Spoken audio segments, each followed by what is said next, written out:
जय हिंद, वंदे मातरम, भारत माता की जय।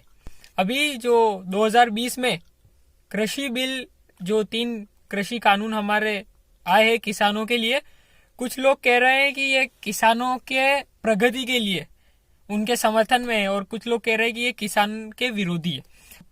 किसान, हमारे इस देश के किसान दिल्ली में जो धरना प्रदर्शन कर रहे हैं, जो आंदोलन कर रहे हैं, उसमें भी तो अगर सीधी सी आसान भाषा में समझा तो अगर ये बिल किसी को समझ में आ जाए तो अच्छी बात है मेरे लिए।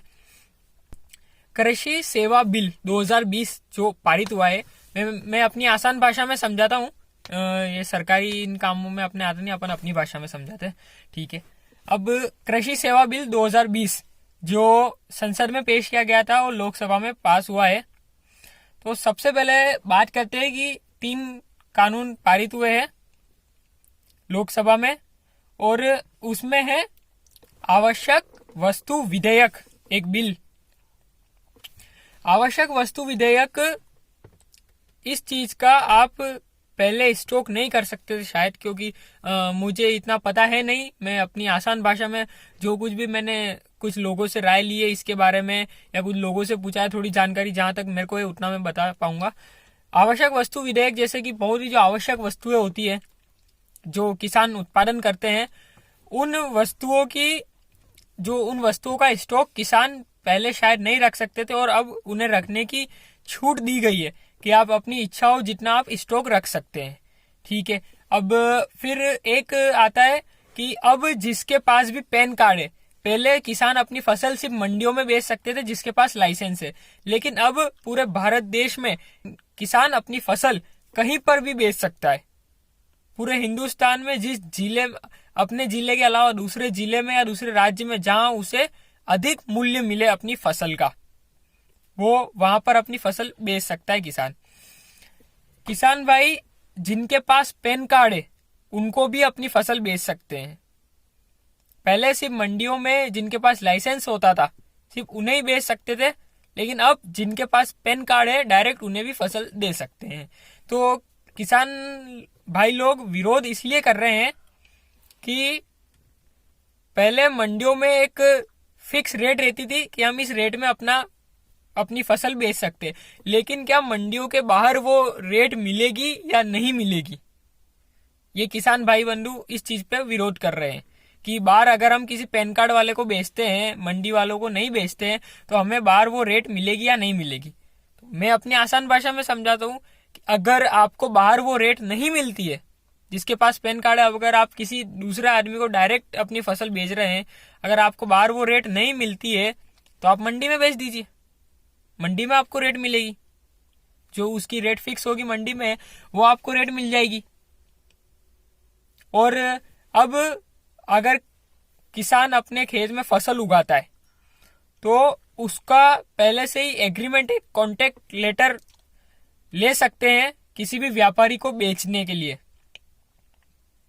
किसान पहले से ही अपनी फसल उगाते समय किसी भी व्यापारी से ये समझौता कर सकता है कि मेरी जितनी भी फसल होगी वो मैं आपको दूंगा, और उसकी ओनरशिप किसान के पास रहेगी। और जैसे ही वो फसल की डिलीवरी करता है किसान, उसको 1/3 पैसा उसको देना पड़ेगा डीलर को, जिसने फसल खरीदी किसान को उसको देना पड़ेगा, और बाकी जितनी भी राशि होगी वो 30 दिन के अंदर दी जाएगी। अब उसमें किसान भाई बंधु इस चीज को कह के विरोध कर रहे हैं, जहां तक मैंने सुना है, किसान आंदोलन के माध्यम से मैंने देखा है कि उसमें हमारी जमीन जाने का खतरा है।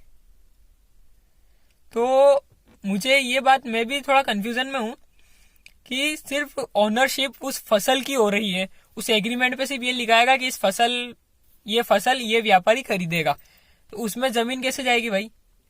किसी के पिताजी का राज थोड़ी नहीं चल रहा है हिंदुस्तान में जो हमारे किसान भाइयों की जमीन ले लेगा।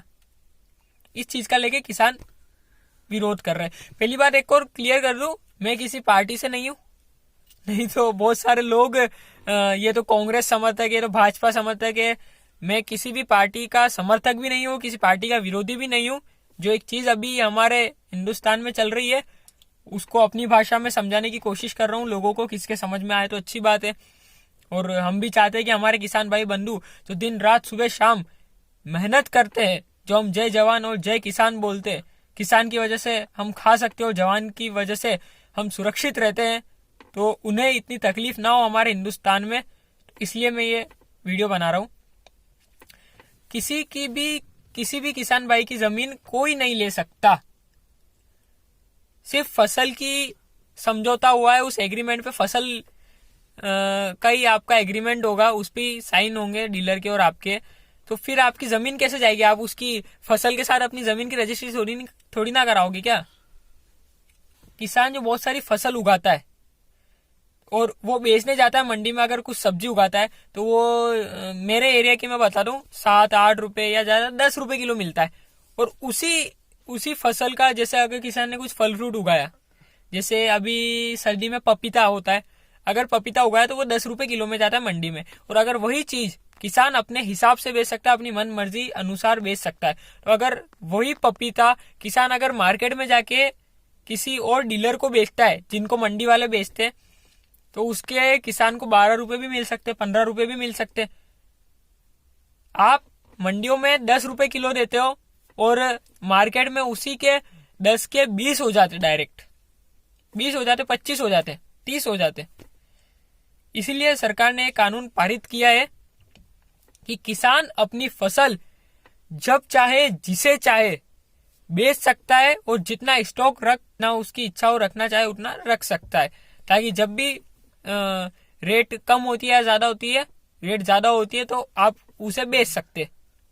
यही अभी जो कृषि कानून 3 बिल है, लेकिन उस पे जो अभी हमारे किसान भाइयों पे जो अत्याचार हो रहा है, तो मैं सरकार से भी ये निवेदन करना चाहता हूँ कि आप उनसे बात करें, किसानों की समस्या अगर उन्हें कुछ गलत लग रहा है तो उसे हल करें, और इसके क्या लाभ है क्या नहीं है वो आसानी से किसान भाइयों को समझाए, क्योंकि हम नहीं चाहते कि हमारे भारत देश में हमारे किसान भाई इस हालत में आ जाए कि उन्हें आंदोलन करना पड़े।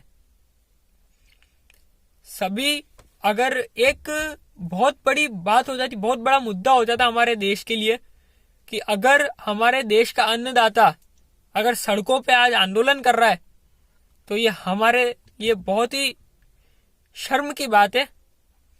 अगर कुछ किसान भाई अगर किसी के बहकावे में आके कर रहे कि मैं गलत समझ के कर रहा है उसका विरोध, तो मेरा आपसे ये निवेदन, आप ये विरोध ना करें।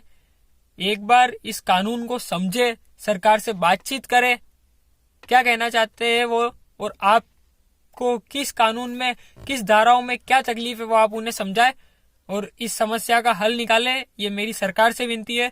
जय हिंद, वंदे मातरम, भारत माता की जय।